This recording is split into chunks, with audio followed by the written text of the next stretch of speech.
안녕하세요. 부동산에 관한 한 여러분의 베프가 되고 싶은 공인중개사 김혜지입니다. 예, 요즘 참 입에 올리기도 좀 마음이 아픈 그런 이제 전세 사기 이야기가 뉴스에 많이 나오고 있는데요. 다행히 어제 4월 27일 정부에서 전세 사기 피해자 지원 방안을 좀 구체적으로 발표를 했습니다. 그래서 뉴스를 보셨겠지만 또 혹시 뉴스만으로 이해하기 좀 어려운 그런 분들도 계실까 해서 제가 영상으로 좀 풀어서 설명을 해드리려고 준비를 하고 있습니다. 만약에 주변에 이런 어려움을 겪는 분이 계시면 잘 들으셨다가 설명을 해주셔요. 같이 한번 보시겠습니다. 이게 지원 대상 요건이 정해졌습니다. 이렇게 6가지 요건에 해당하는 사람만 이제 지원을 해주겠다는 거예요. 우선 6가지 요건 한번 보시겠습니다. 1번, 대학력을 갖추고 확정일자를 받은 임차인. 이건 이제 당연하겠죠. 그리고 두 번째, 임차주택에 대한 경공매가 진행인 경우. 지금 현재 진행되는 경우. 그 다음에 세 번째, 면적, 보증금 등을 고려한 서민 임차주택일 때 면적이나 보증금 같은 이런 세부 요건은 하위 법령으로 다시 구체적으로 정하겠다는 얘기고요. 네 번째로 수사 개시 등 전세 사기 의도가 있다고 판단될 경우 이제 수사를 하고 있거나 고발이 된 상태거나 해서 전세 사기가 의심된다고 판단이 될 경우, 그다음 다섯 번째로 다수의 피해자가 발생할 경우 한두 건이 아니라 여러 건으로 이제 피해자가 많을 때 이제 우선해서 해주겠다는 거고요. 그다음 여섯 번째로 보증금의 상당액이 미반환될 우려가 있을 때, 그러니까 만기가 됐는데 보증금의 상당액을 못 받고 있을 때, 그런 못 받을 위험이 클 때, 이런 6가지에 이제 해당하는 사람만 신청을 하면 피해자 지원위원회가 있어서 그 위원회에서 심사를 하겠다는 거죠. 이 요건에 해당하는 사람이다라고 이제 판단이 되면 그럼 여러 가지 지원을 해주겠다는 겁니다. 그런데 이 요건이 너무 엄격하다, 너무 폭이 좁다 해서 이런저런 여론들이 있어서 앞으로 조금 더 완화될지는 모르겠는데 하여튼 지금 현재로는 이렇습니다. 그럼 이 특별법은 얼마 동안 시행이 되는가 하면 법이 개정이 되고 공포가 되면 즉시 시행하겠다고 합니다. 즉시 시행하면서 시행 후 2년간 유효한 그런 이제 특별법을 만들겠다는 거고요.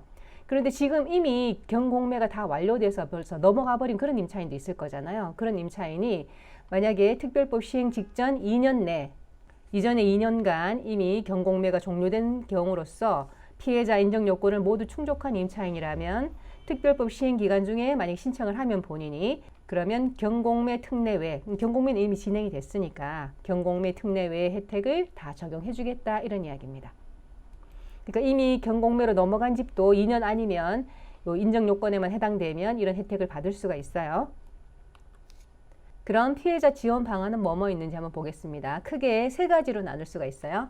먼저 임차주택을 직접 낙찰받을 수 있도록 그런 특례를 지원하겠다는 거고요. 두 번째로 낙찰은 받기 싫은데 내가 그 집에 계속 살고 싶다고 하면 공공이 매입한 후에 임대주택으로 이제 공급하는 방안도 있고요. 세 번째로 지금 현재 생계가 너무나 곤란하다면 그런 생계가 곤란한 피해자에게는 긴급 자금이나 다른 복지를 지원하겠다. 이 3가지 지원 방안을 발표했습니다.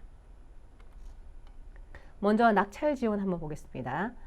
첫 번째로 만약에 내가 낙찰 아직 받고 싶지는 않은데 내 집에 진행 중인 경매나 공매를 우선 잠깐 유예하거나 정지시키고 싶다 하면 신청을 하시면 됩니다.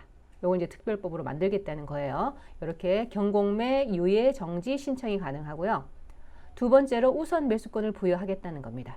우선 매수권이라는 것은 내 집인데 이제 내가 직접 금액을 써서 낙찰 받는 게 아니라 다른 누군가가 금액들을 써가지고 그 중에 최고가 이제 적은 사람이 낙찰이 될 거잖아요. 그 최고가 매수인이 있을 거잖아요. 그 사람이 이제 낙찰을 받으려고 할 때 그때 내가 딱 나서서 나 그 금액으로 내가 먼저 매수하겠습니다. 이렇게 이제 주장할 수가 있는 거죠. 아주 효율적인 권리입니다. 그러니까 내 집이 이제 낙찰되는 걸 계속 보고 있다가 유찰이 되면 그냥 두면 되는 거고 누군가 낙찰을 받으려고 하면 낙찰이 될 것 같을 때 그때 그 금액으로 내가 받겠다라고 우선 매수를 신청하시면 됩니다. 그러니까 아주 유리하죠.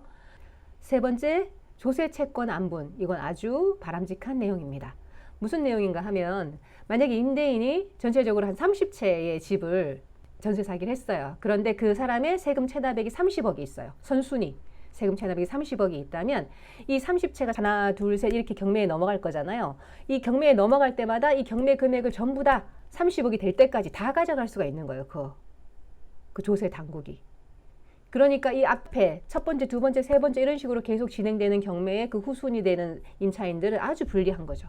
나중에 뭐 대위에서 다른 집에서 다시 받아올 수도 있긴 한데 그건 아주 복잡한 일이고, 그래서 이런 경우에 세금 전체 체납액을 개별 주택별로 안분을 하겠다. 30채에 30억이라면 한 집당 1억만 가져가겠다, 이런 이야기입니다. 내가 선순위긴 하지만 뒤에 있는 후순위 임차인들을 위해서 다 가져가지 않고 그 집에 안분된 금액만 가져가겠다, 이런 이야기입니다. 그러니까 지금까지는 내 집이 경매로 넘어가도 이 선순위가 너무 많아서 그래서 배당받을 금액이 없었는데, 이렇게 이제 선순위 조세 당국이 안분된 금액만 가져간다고 하면 이제 임차인에게 남을 그런 배당금이 훨씬 커지겠죠. 그렇게 훨씬 유리한 내용입니다. 그리고 낙찰 시 만약에 내가 낙찰을 직접 받는다면 금융 세제 지원을 해주겠다는 겁니다. 디딤돌 대출이나 특례 보금자리 론에 그 금리를 우대해서 그 대출을 해주겠다는 거고요. 그리고 LTV나 DSR도 훨씬 더 유리하게 완화해서 대출 금액을 높여주겠다, 이런 이야기고요. 그리고 낙찰을 받을 때 취득세도 면제, 등록 면허세도 면제, 그리고 3년간 재산세도 감면해주겠다고 합니다.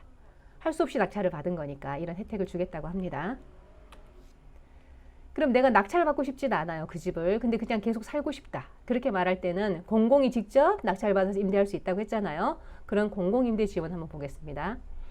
그런 경우에 LH 등 공공주택 사업자가 그 임차인의 우선 매수권을 양도를 받아서 대신 우선 매수권을 행사해서 경공매로 그 집을 매입하는 거죠. 매수를 해서 그 집을 공공임대 조건으로 임차인에게 다시 공급을 하는 거예요. 이렇게 해주겠다는 거고, 만약에 이런저런 사정이 여의치 않아서 그 임차주택을 매입을 못할 경우에는 인근 지역의 유사한 공공임대에 우선해서 입주할 수 있는 그런 자격을 주겠다는 겁니다.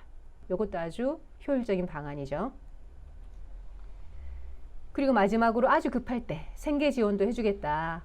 긴급복지 지원 제도로 생계비 등 한 달에 얼마씩 이렇게 생계비 등을 지원해주고, 그리고 급한 경우에 신용대출도 지원을 해주겠다고 합니다.